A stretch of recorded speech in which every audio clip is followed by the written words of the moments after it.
ये लोग कहते थे कि अगर राम मंदिर के पक्ष में फैसला हुआ और राम मंदिर का निर्माण हुआ तो खून की नदियां बहेंगी।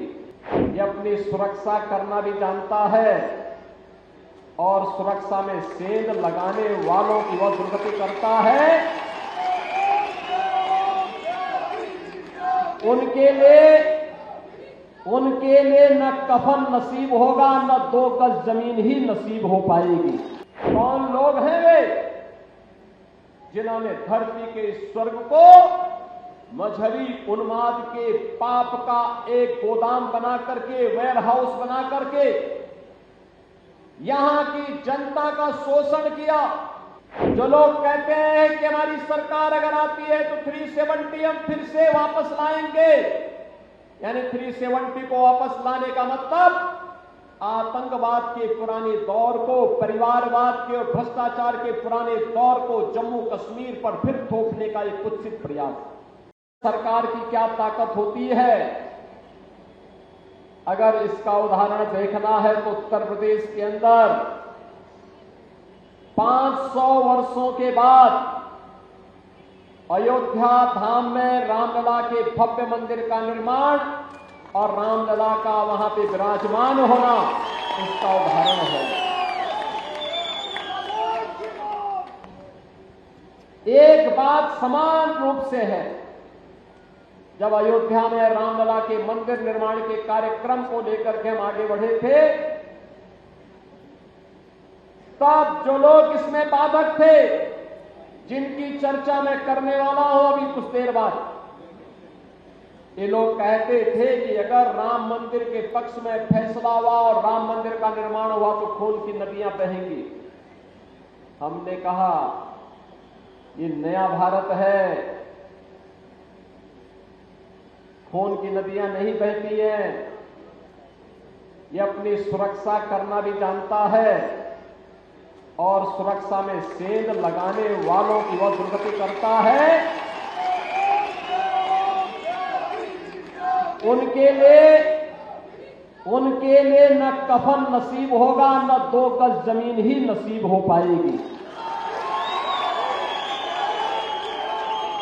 बहनों और भाइयों, परिणाम क्या रहा? पिछले 7 साढ़े 7 वर्ष में उत्तर प्रदेश में एक भी दंगा नहीं हुआ। सारे पर्व और त्योहार शांतिपूर्ण तरीके से मनाए जाते हैं और आज आप डबल इंजन सरकार के कारण वहां के विकास को देखेंगे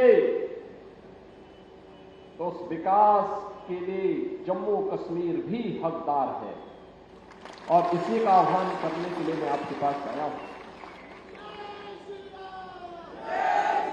बहनों और भाइयों, मैं आपसे पूछना चाहता हूं, कौन लोग हैं वे जिन्होंने धरती के स्वर्ग को मजहबी उन्माद के पाप का एक गोदाम बना करके, वेयर हाउस बना करके यहां की जनता का शोषण किया,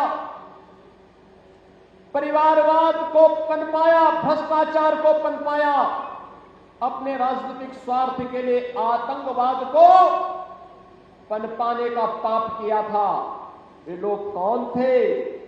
वह कोई और नहीं था, ये कांग्रेस, नेशनल कॉन्फ्रेंस और पीडीपी ही उस पाप के मुख्य जनक हैं।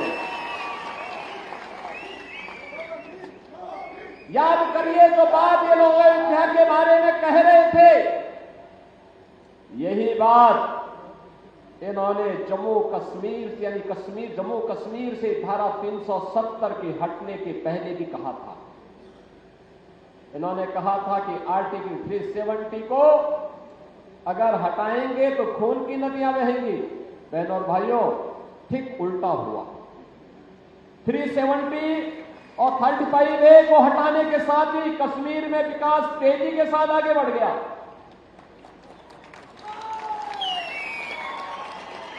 टेरिस्ट स्टेट से आज एक टूरिज्म डेस्टिनेशन का बेहतरीन स्टेट बन गया है। आज यहां हाईवे बन रहे हैं, आज यहां पर IIT, IIM, एम्स जैसे संस्थान स्थापित हो रहे हैं। आज यहां पे देश का सबसे बड़ा और सबसे ऊंचा ब्रिज जम्मू कश्मीर के अंदर बन रहा है और यहां पे टनल बनकर के दूरी को कम से कम करने के कार्य हो रहे हैं। आज यहां के नौजवानों के हाथों में रोजगार है। कांग्रेस, नेशनल कॉन्फ्रेंस और पीडीपी ने यहां के नौजवानों के हाथों में टैबलेट नहीं दिया, तमंचा पकड़ाया था, तमंचा पकड़वाने का काम कराया था। लेकिन भारतीय जनता पार्टी की मोदी जी के नेतृत्व की सरकार ने उन्हें स्किलफुल बना करके टैबलेट के साथ जोड़ करके उनके हाथों को रोजगार देने का कार्य किया है, रोजगार देने के लिए कार्य कर रही है। बहन और भाइयों, मैं आज इसीलिए आपके पास आया हूं आपसे कहने के लिए, ये जम्मू कश्मीर विधानसभा का चुनाव इन्हीं बातों को लेकर के चल रहा है। जो लोग कहते हैं कि हमारी सरकार अगर आती है तो 370 हम फिर से वापस लाएंगे, यानी 370 को वापस लाने का मतलब आतंकवाद के पुराने दौर को, परिवारवाद के और भ्रष्टाचार के पुराने दौर को जम्मू कश्मीर पर फिर थोपने का एक कुत्सित प्रयास।